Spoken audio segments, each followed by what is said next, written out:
right behind me looks like a normal house, right? It doesn't look like anything too spooky would be going on there.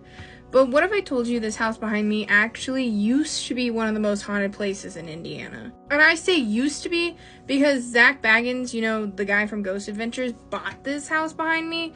And after 2 years of owning it, even he thought it was too haunted and tore it down. So why was everybody afraid of this house? Well, a family used to live here. It was a mother, her 3 kids, and her grandmother. And things started going a little crazy with this house around 2011-ish.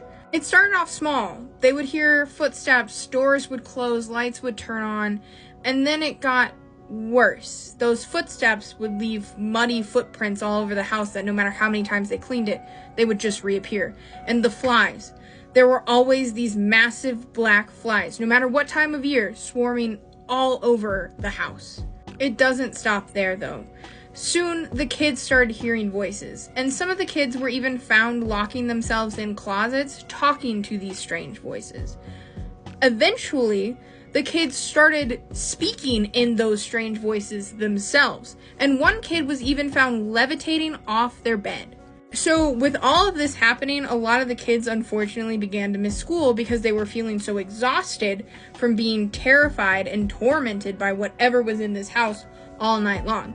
So eventually child services were called to check up on this house and on the kids. Now, when CPS was called, the case manager who went out there to check on the kids even said it was haunted as well. The case manager said while they were visiting one of the kids, they saw one of them walk up a wall backwards and then flip over their grandmother. The case manager also said that one of the little boys had this weird grin on his face that he just would not break, and it made him super uncomfortable. They had no explanation for what was going on with these kids. Now, the family did seek help.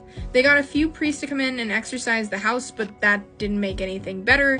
In fact, they believe it pissed things off even more. They had a psychic come in and try to figure out maybe what was going on with whatever was in the house, but the psychic said it was full of demons and there was nothing they could do.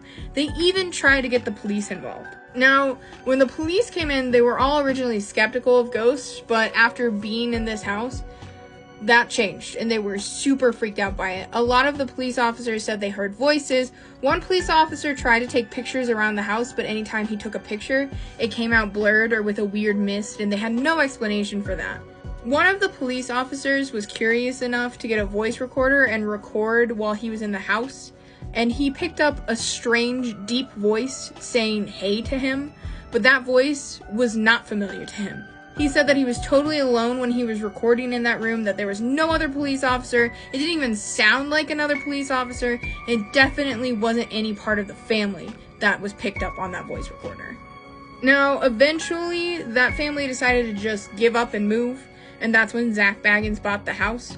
But again, he tore it down 2 years later.